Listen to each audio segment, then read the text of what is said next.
Zevlor's Sleep Stories. Performed by Glenn Macready.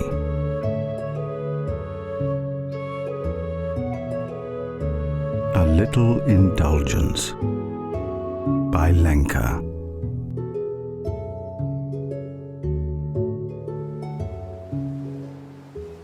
Briefings, instructing recruits in sword fighting, processing correspondence, and assembling a squad to escort a merchant caravan to Iriabor. A typical day for me. My position as a commander of the Hell Riders comes with great responsibility. A responsibility I carry with humbleness and devotion. To maintain these qualities, I try to find a certain balance between my work and relaxation. It is long known that one of the best remedies for exhausted muscles and a strained mind is to go for a walk. And what better place is there to do this than the beautiful landscape surrounding Elturel? The wood of the headquarters door feels warm against my back when I lean against it, close my eyes, and take a few deep breaths. The rich smell of potato stew with smoked sausage is wafting over from the kitchen, making my mouth water. Later I will enjoy a helping of it. But first things first. When I open my eyes again, I let my gaze wander over the horizon, witnessing the first moment of twilight, watching the sun set, changing the color of the sky from blue to tints of orange and red on its way down, is a wondrous and calming experience. I can already feel the tension in my shoulders fade. I indulge in the beautiful sight a few moments longer before I start my way through the city. Elturel is always bustling like a beehive, no matter the time of day. Laughter and curses echo through the streets as merchants are packing up their stalls and workers are heading to enjoy a pint and a healthy meal in one of the nearby inns. A diligent blacksmith is still at work, the smoke coming from his forge and the distinct smell of hot metal giving him away. The city noise feels as familiar as my armor, and usually I enjoy it. Nevertheless, I want to avoid it tonight, so I turn into a small alley just before the market square. It is like entering another world. The buzz of activity is still audible, but dulled to a mere background noise. The sound of my boots on the cobblestones is so much more prominent instead, a regular clack reverberating from the buildings lining my way. Soon the city wall appears, towering high above me. It is an impressive construction, stout and expertly crafted by masters of their trade. Its stones feel pleasantly cool under my touch, and the parapets wrap me in the shadows they cast. When I step through the city gate, giving a curt nod to the guard who is on night watch on my way out, I take a deep breath. The air feels different already. Richer, healthier. Before my eyes, the outskirts of Elturel unfold. Vast grain fields glow like a tapestry of flames in the sunset. They are surrounded by pastures that merge into a large forest in the distance. My stroll leads me past a field of lavender. The flowers are swaying in the evening breeze. Their scent is filling my nose. I close my eyes and indulge for a moment, focusing on the strong note and the breeze cooling my skin. My heartbeat starts to slow.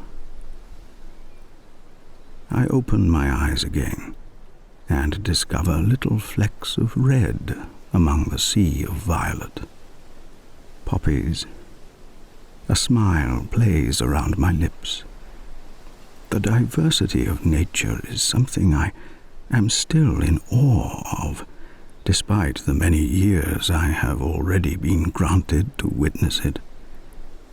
With every step I take, walking gets easier, as if small parts of the weight of my responsibilities are falling off. I would not change my position for anything in the world.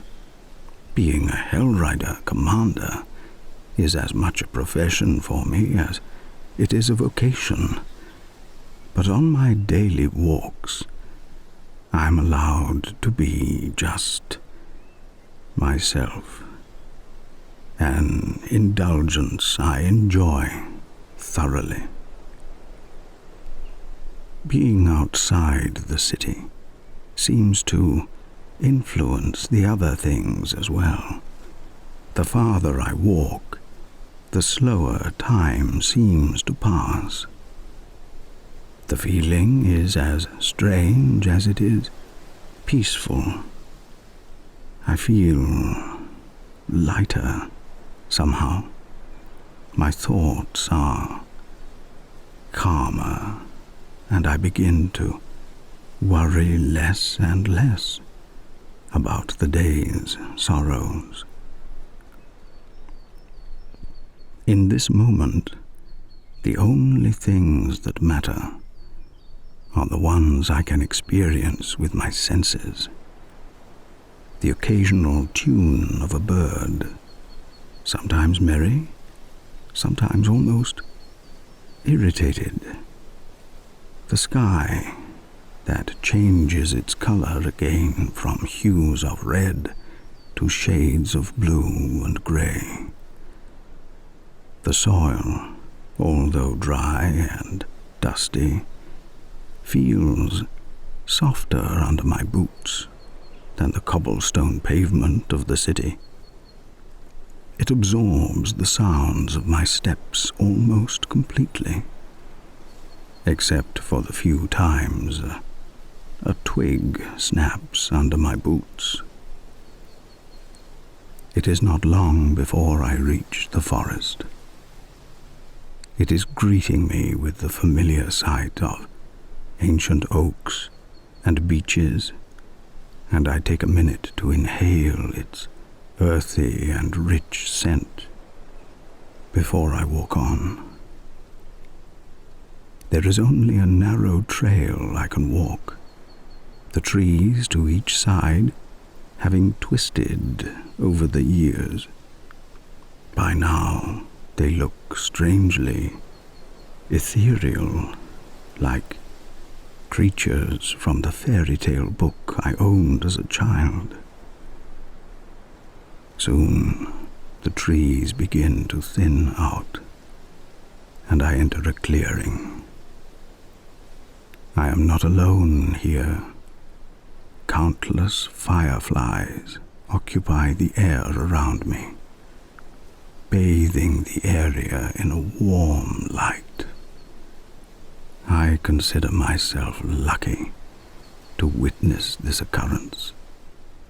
Slowly and as quietly as possible, I walk over to my favorite spot, a beach lying across the clearing.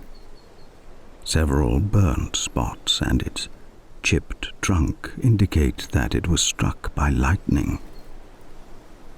I sit down slowly in front of it, and my muscles are thankful for the rest after a long day. The journey has been worth the effort, though.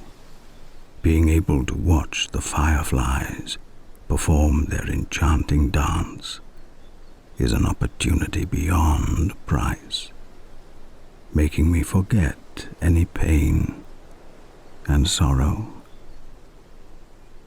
Tomorrow, another day, laden with the commander's duties, will be waiting for me. But for now, I indulge in not having to think about it. Being in this moment is enough. Has there ever been a more relaxing thought?